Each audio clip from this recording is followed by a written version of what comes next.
The phone rang, and I almost didn't answer it. You ever get that feeling?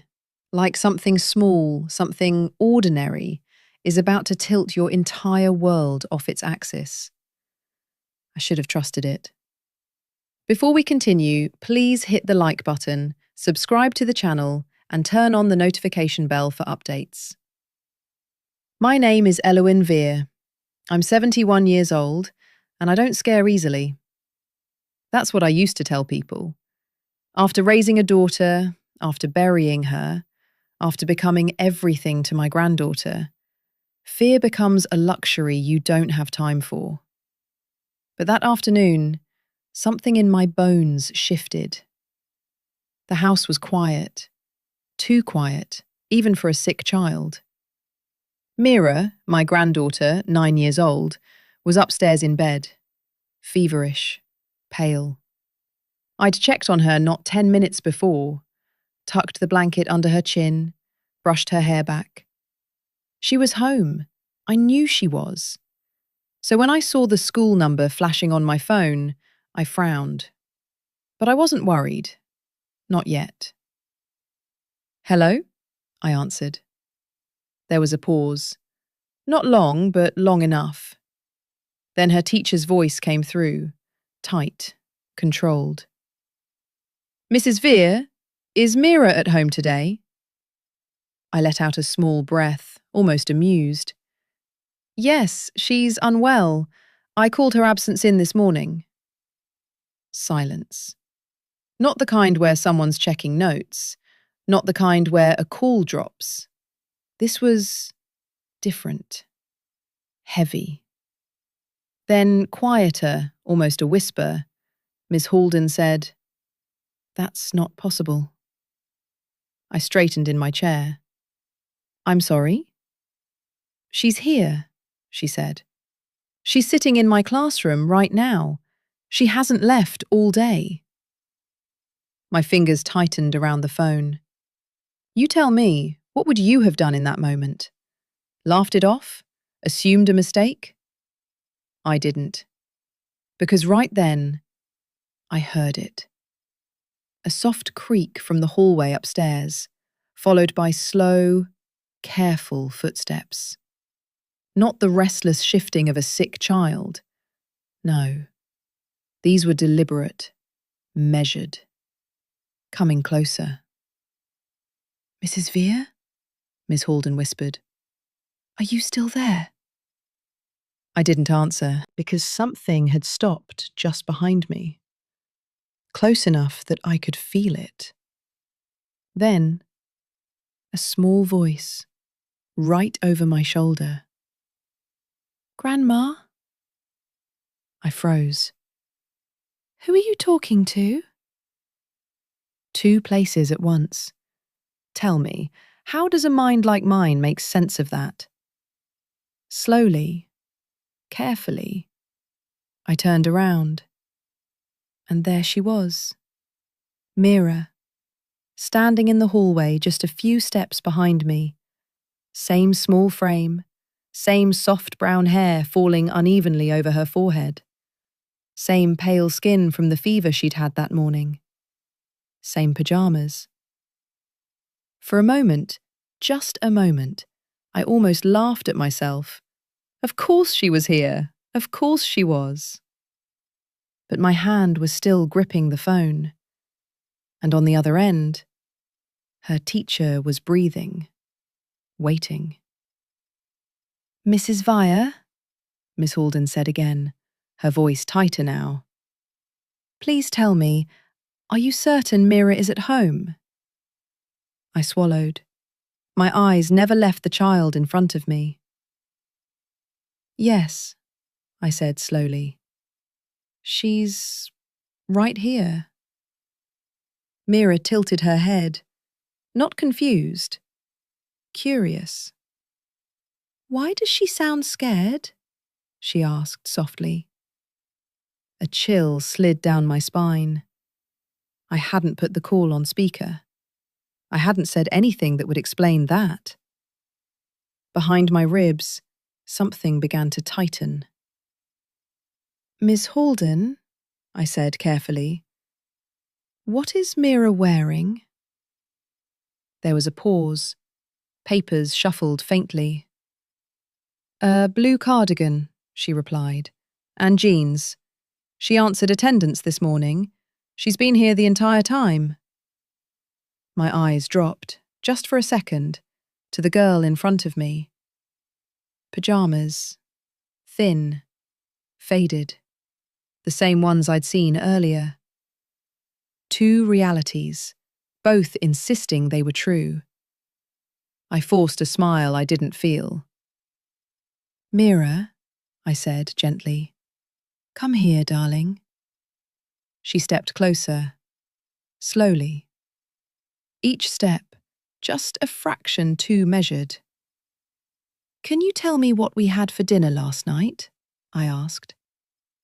Soup, she said immediately.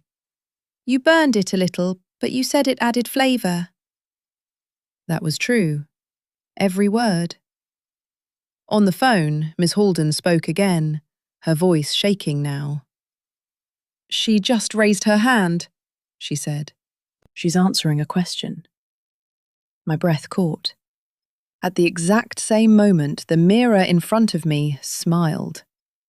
Not wide, not joyful, just enough. Something in my chest tightened further. Mrs. Vere, Miss Halden whispered. She's looking at me now. I couldn't move. She's smiling. I looked down.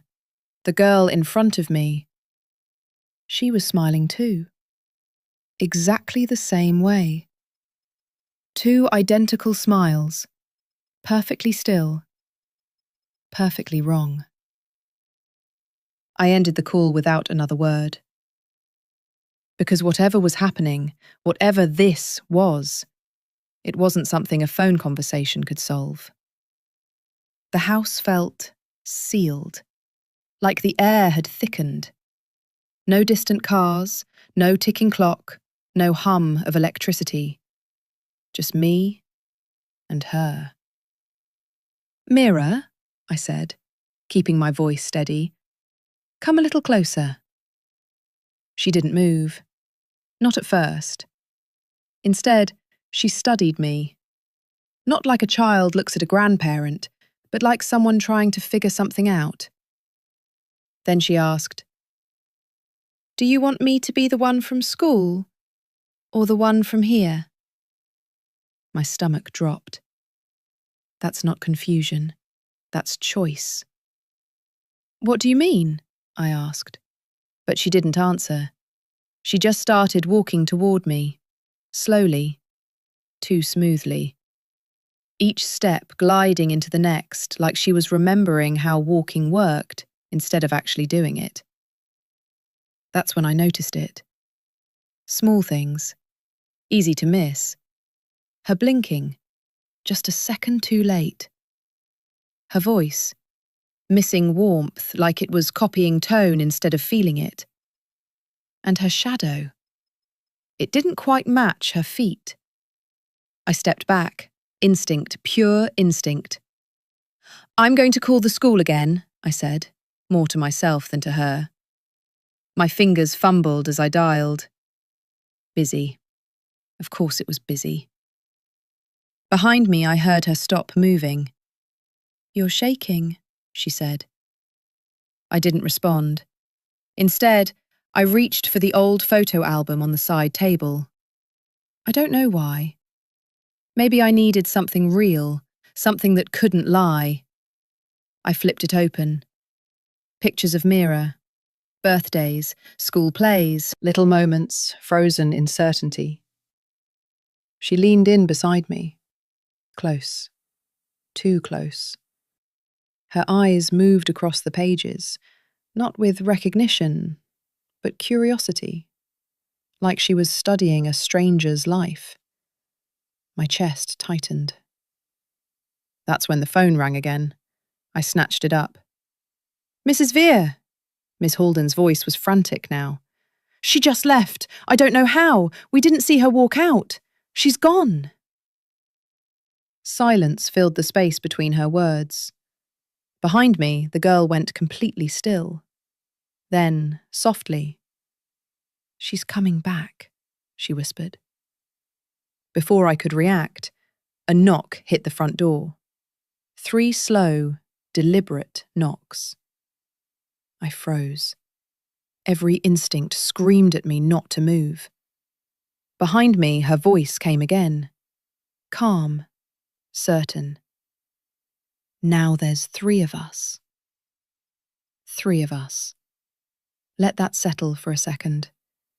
Because I felt it, deep in my chest, in my throat, in the way my hands refused to steady themselves.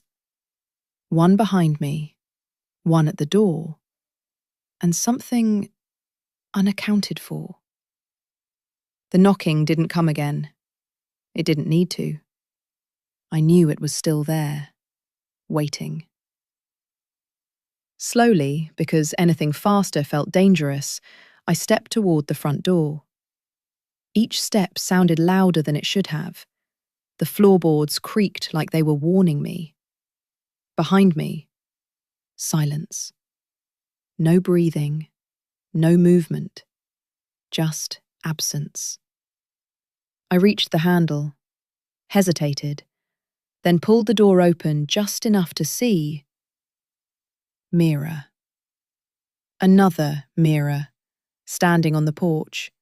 Blue cardigan, jeans, shoes slightly scuffed at the toes like always.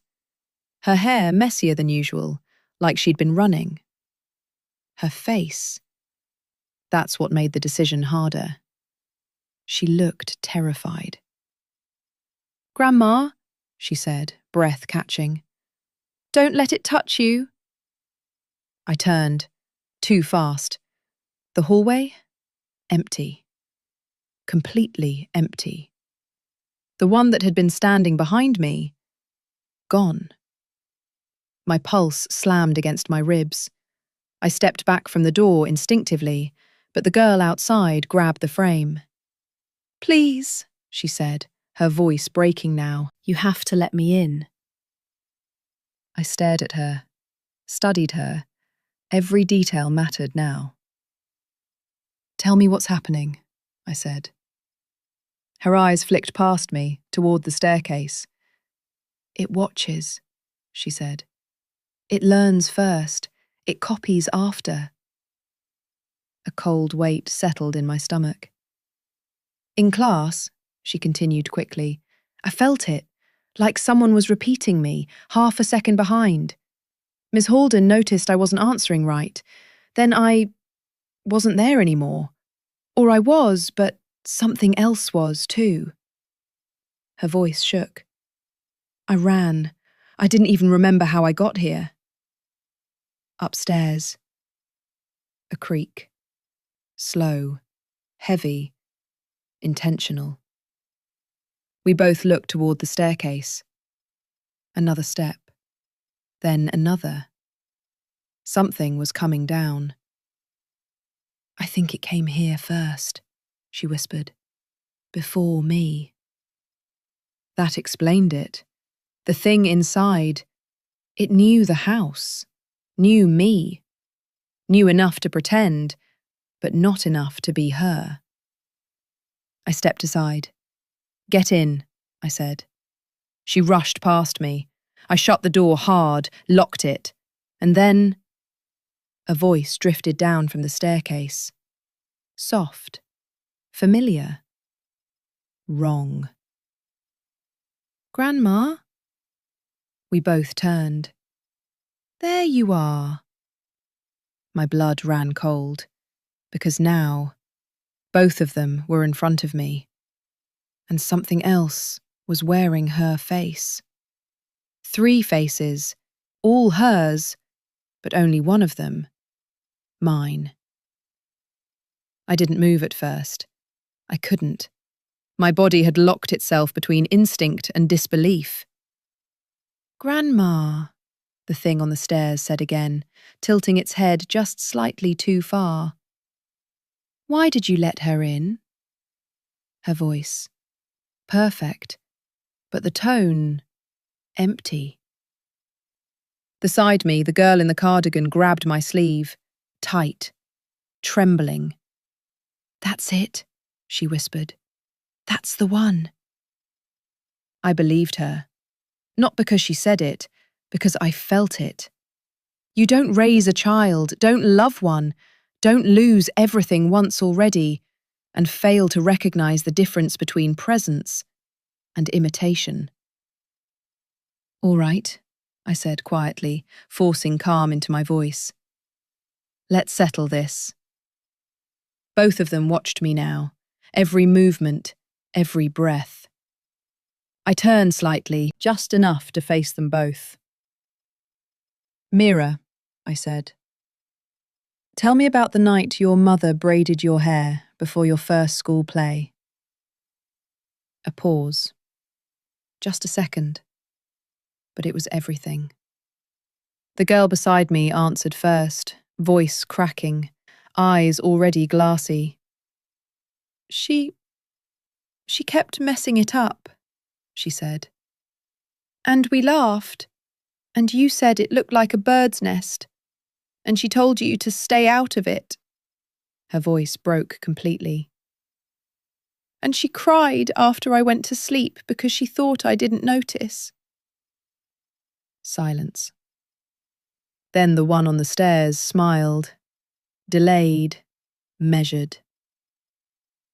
"She braided it beautifully," it said. "You said it was perfect." Wrong.